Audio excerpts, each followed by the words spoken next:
Good afternoon. Ranter is back with yet another rambling diatribe of the news of the day. So what the hell is the news of the day? So we have ourselves an attack at the Kabul Airport, suicide bombing along with gunfire at the airport, and a secondary bombing at a local hotel, I guess, but that resulted in no casualties. However, the Kabul Airport sees 12 American soldiers die, 15 more wounded, and a number of Afghan civilians also die. The people taking credit for this is ISIS-K, which is the ISIS group in Afghanistan.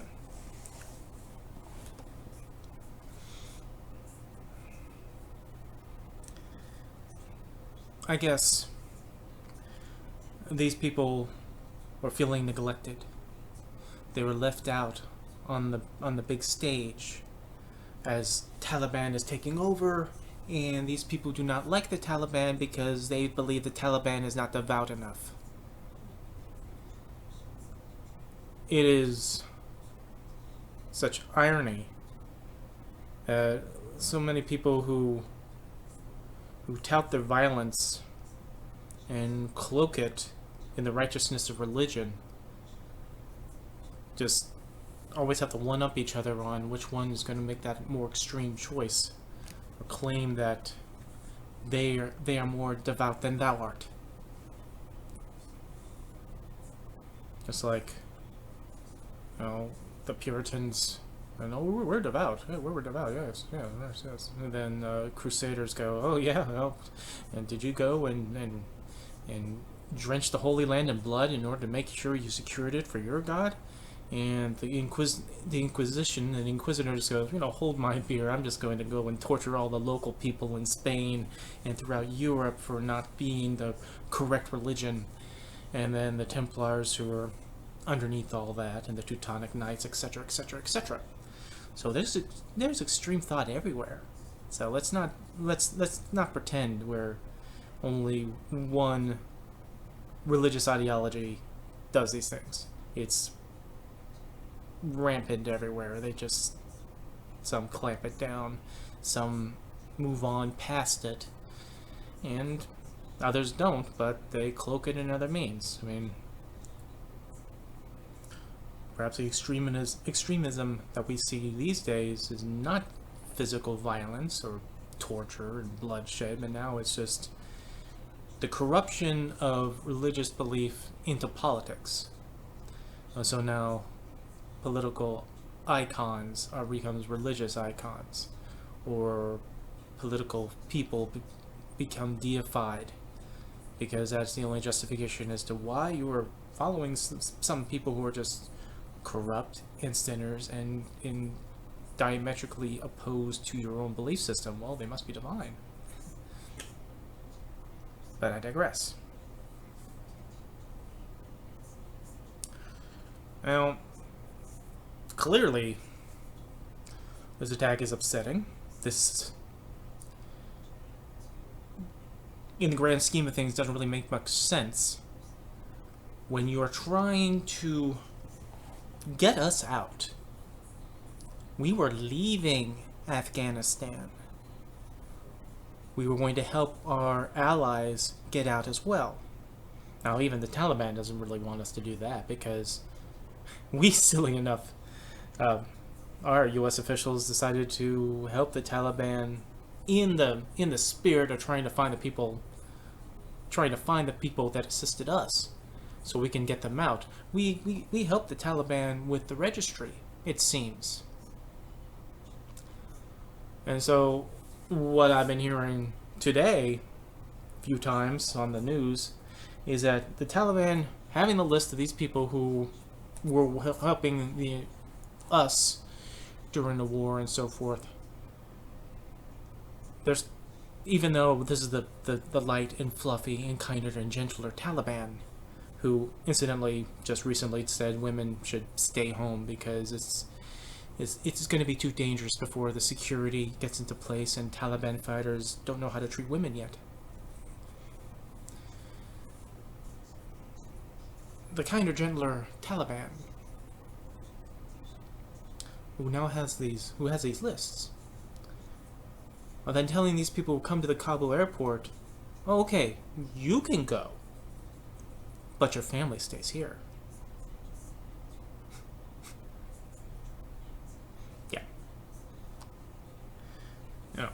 Yeah. A few days ago, their spokesman, makes this, plea for the Afghan people who were helping us to stay in Afghanistan because they need all these young and talented minds and people to help build Afghanistan. It's a lovely thought. There are people who would rather damn our media in right or wrong how they reported our involvement in Afghanistan for the past 20 years. How many times has that news media has helped the politics of the day and frame and embroider stories or to upplay or downplay events. Some of that's justified, but other times, sometimes the news is just news. And depending on which slant that you go, the news drops, right-leaning will spin it to the right, left-winging will spin it to the left. But the news is still news. And if events still happen and people still die, no matter how you dress it up and how you do political finger-pointing, people are still dead. And that does get disgusting. Not only when the media does it, but then political personalities who decide they will live on Twitter now. A terrorist attack happened. People suffered and people died. So what do certain people do, like on Twitter? Oh, let's throw it right into Biden's face. What the hell is that? Bodies are not even cold yet. But people are tripping over themselves to get on Twitter to tweet, to blame him. You know what? Thankfully, the 25 of you who subscribe to this know that how much of a critic I am of Trump. If Trump was in this situation, not only from the planning stage where he was, if this was happening now, during his watch, and he was withdrawing troops now, and this happened, I would not blame Trump. I would not join in on the left doing what the right is doing right now. Not in the same day that these people died. One person, and I'm trying not to use names on here because maybe it's of one little shred of respect I have left for some of these people. But one person who's using this event as a political football for political pot shots, cheap shots to go after Biden. 12 servicemen died. And this particular person, who's rather famous and popular and venerated family member, who was a rather renowned veteran in his own right, how proud would he be of this person? While this person uses those 12 dead servicemen as political pawns just to blame Biden. How fucking disgusting is that? I said this in the last video. This was always going to be a shit show. It was always going to be. There was never, ever going to be a nice and easy way of us getting out of this. I am not a military expert. I am not an expert on foreign policy, geopolitical policy. I am a news watcher, a layman in these things, but I understood how in the past 20 years, while we have helped and provided, protected, trained the Afghan soldiers, even $1 trillion, not only in that training, in equipment, in munitions, helped build bases, gave them the tools. And God bless the Afghan soldiers who stood shoulder to shoulder with us, risking their lives and potentially their families' lives now, since their names are known, when defending their land from the Taliban that helped overthrow them initially when we decided to come in as a great mighty host to avenge ourselves on Osama bin Laden and Al-Qaeda and punish the Taliban for protecting them.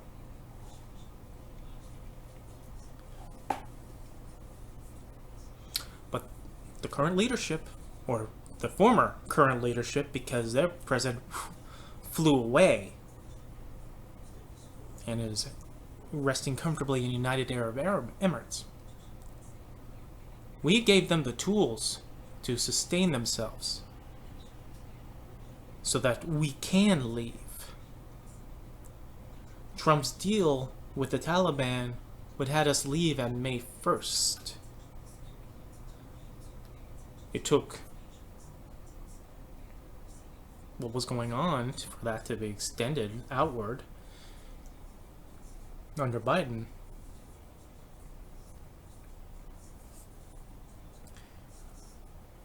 But they did not want to pick up the tools. And the Taliban came, and they came earlier than people expected, because their opposition was folding like a cheap suit. There's some Afghan soldiers that throw down their arms and surrender. Some Afghan troops took their arms with them and joined them. In these type of situations where you had a big brother looking over your country and your leadership gave you no real incentive for you to do it yourself, I can understand, like, out of fear, some of these people doing that.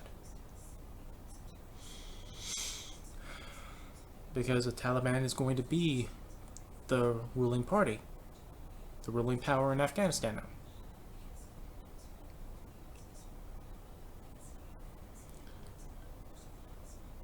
And with ISIS-K now on the field again, making this action, making it more dangerous for us to continue our evacuations, that also puts a damper on the Taliban's own planning and timetable.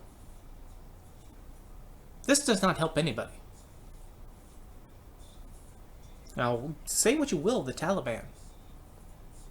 I will.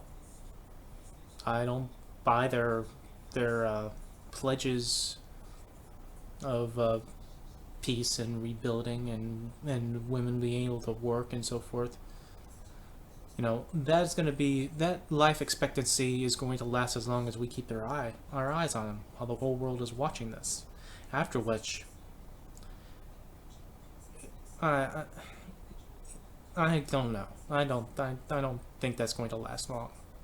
And people who are cautiously optimistic about it, I have to explain just a little bit of human behavior about this. And because people think, oh, well, maybe they evolved. Maybe they evolved from the 7th century. And that, you know, after 20 years, they realize that they have to act a certain way, behave a certain way, or believe in a certain way different than they were beforehand. We, the United States, and our allies, are departing Afghanistan. It can be seriously argued with confidence that we are leaving in retreat. Whether we were actually defeated militarily, at this point is immaterial. We weren't defeated militarily in Vietnam, but we left, and we lost. Because we lost the narrative, we lost the point of us being there, we never had a solid objective, it was tit for tat for 2 presidential administrations of what we could or what we could not do. That's the only real similarity between Afghanistan and Vietnam. Us leaving Afghanistan can be seen as that we are defeated, that we are withdrawing, and we are leaving the battlefield. The Taliban, who will be taken back over, who was punished by the United States for them protecting and sheltering bin Laden, they can claim that they defeated the great and powerful United States and their European allies. They can claim that their way of life, their morality, their culture showed its superiority to the liberal corruption and moral decay of the West. In that slant, in that point of view, why would they want or need or feel like they should evolve to anything? I would not be surprised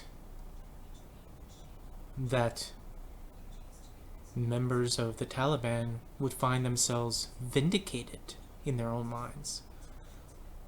You know, for what they would hear of people say about the Taliban, how they're far more ultra-conservative views on Islam, on their belief system, that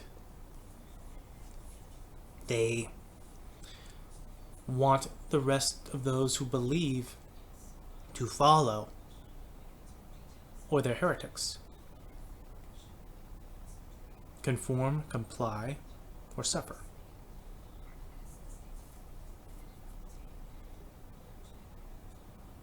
They return to power with their enemy in retreat, leaving, and they are in control. Why would they feel the need to change? They won. And what a great propaganda thing that is that they won, and they in almost biblical proportions. The great and powerful United States Army, its Navy, its Air Force, their occupying force that has been holding Afghanistan together in its grasp for 20 years, flees from the Taliban.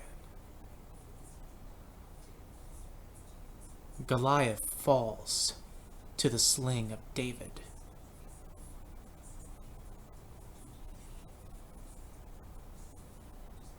If you were a young Afghan boy who perhaps grew up, along the lines of the Taliban as opposed to the Afghan government, or don't even know the difference, right? But you get told the story of how the brave Taliban took on the mighty beast of the United States and drove it away after 20 years. Impressionable minds would eat that story up like kibble. We do that from any of our local stories.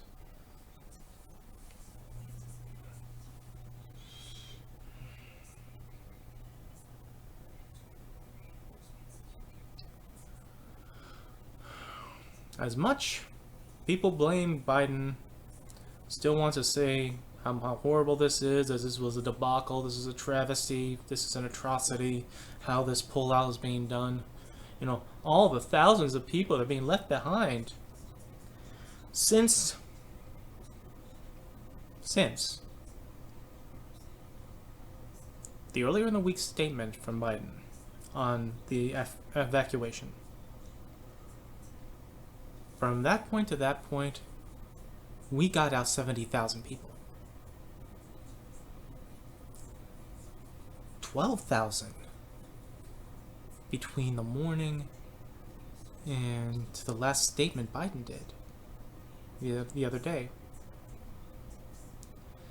As of the statement that came out with Biden with this unfortunate attack in the Kabul airport, 17 more thousand people was evacuated.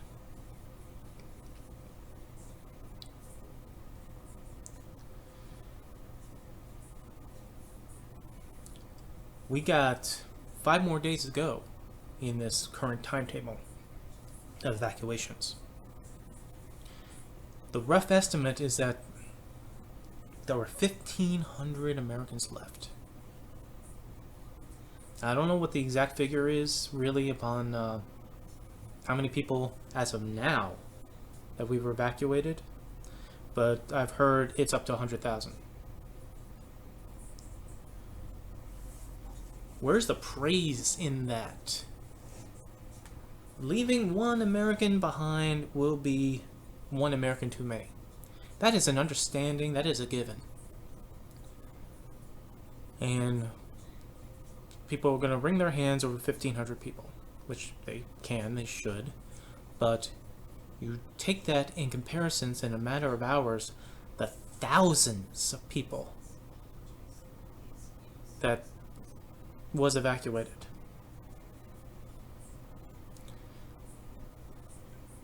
Right or wrong, the Biden administration, the generals on the ground, are U.S. troops, are allies, because some of these people who are getting out are not getting out through the United States troops because of the tensions between the Taliban and our forces has made it more difficult to get some of these people out. So our allies, the Brits, the Germans, the French, those who are still there trying to evacuate their own personnel, are also helping in this.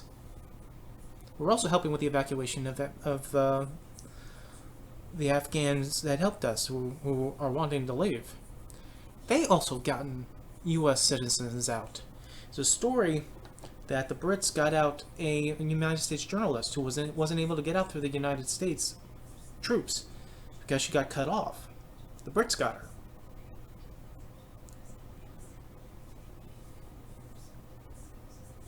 The evacuations, I hate to tell you, partisan folk, is going better than expected. Will there be people left behind? There are always people left behind. These 1,500 Americans that are unaccounted for, that we have the guesstimation of the numbers of, are not in one place. They are scattered across Afghanistan. Probably they're all trying to get to Kabul, if they can. But this is not a movie. This is not a piece of fiction where there's going to be a 100% happy ending in this. And that is a tragedy. But it is also a reality that we as adults need to accept. And if we are going to do anything beyond August 31st in terms of evacuations, I'd rather it be under the table, under the radar, not being reported by the media, done quietly, in small groups, and pinpoint, than it being some sort of grand thing, well, we're going to have to put troops back in because we have to get these people, and instigating more violence. As I said last time, after 20 years, after it becoming increasingly apparent that the only people that was going to keep this country together was us, as opposed to the leadership who were so gleeful to allow us to do that, and when the time came that they would have to seriously pick up the reins, they fled. It's time for us to go. And I have no problem at all for those Afghans that have helped us at the risk of their lives and their families' lives to come with us.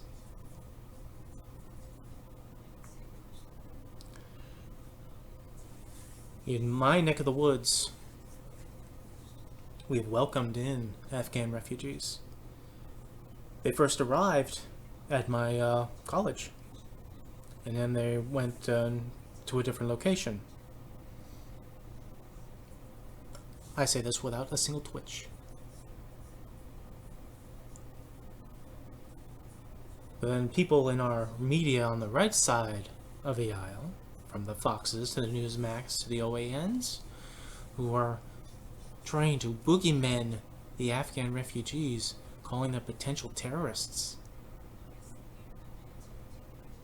do so while insulting American troops who are veterans of the Afghan conflict, who have known these people, who have advocated for them to be brought to the United States into safety, who have on air, even on left-wing media like MSN, cursed Biden for not securing their safe evacuation to the United States as well as the troops. It's these pressures that I think helped the situation where Biden and the apparatus of his administration did get so successful in the evacuations that we got over 100,000 people gone, evacuated in a space of what, a week? That's Herculean. With all the conflict that is going on, and thankfully the tragedy at the Kabul Airport is the only time in this span of time that we've had a military firefight with the Taliban or anybody else. And it wasn't even with the Taliban this time around, it was with ISIS. Because the Taliban, regardless of how they're going to rule, how they're going to treat when we're gone, the Taliban wants us to succeed in our evacuations too. They may not want all the people on the list to go who are Afghani supporters, because they might have their own agenda with them, but nonetheless, they want us gone as orderly as possible. One of the things you want to do when you want to rule a country is you want order. And they're not thrilled with this either. I mean, we might not hear about it, but we might see Taliban and ISIS having a little throwdowns here and there in response to this. They want us gone by the 31st. The potential of us remaining here past the 31st just increased due to ISIS. Instead of allowing us to continue this as orderly as humanly possible, while the Taliban is doing its own screening of the Afghan folks and doing what they're doing to make sure, oh, you can go, but your family has to stay bullshit. While we're threading that needle to make this as successful as humanly possible, and then this hand grenade explodes alongside because these people wanted to have attention. Said, hey, we're here too. We want to bid in the country too.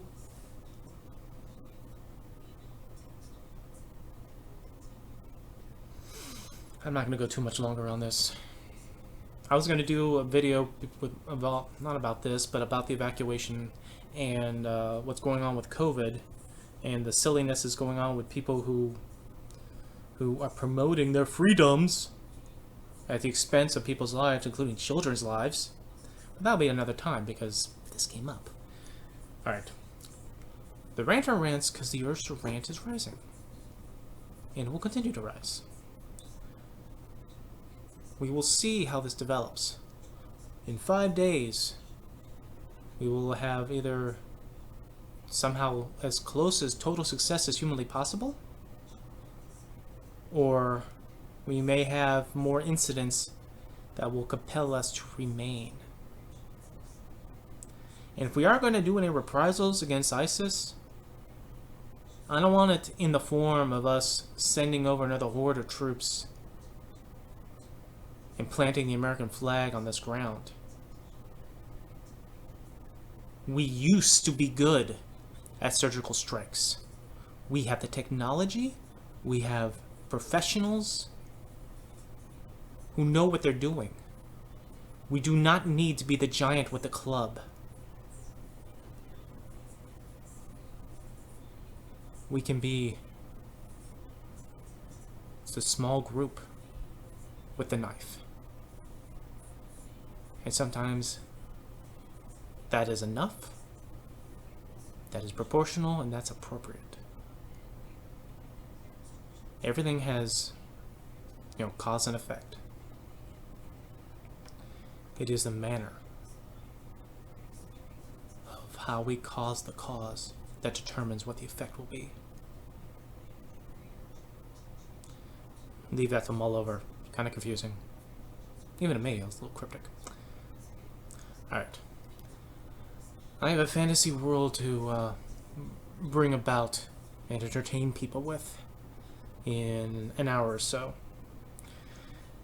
That unfortunately, for a D&D game, makes more goddamn sense as reality does right now. You have a good night.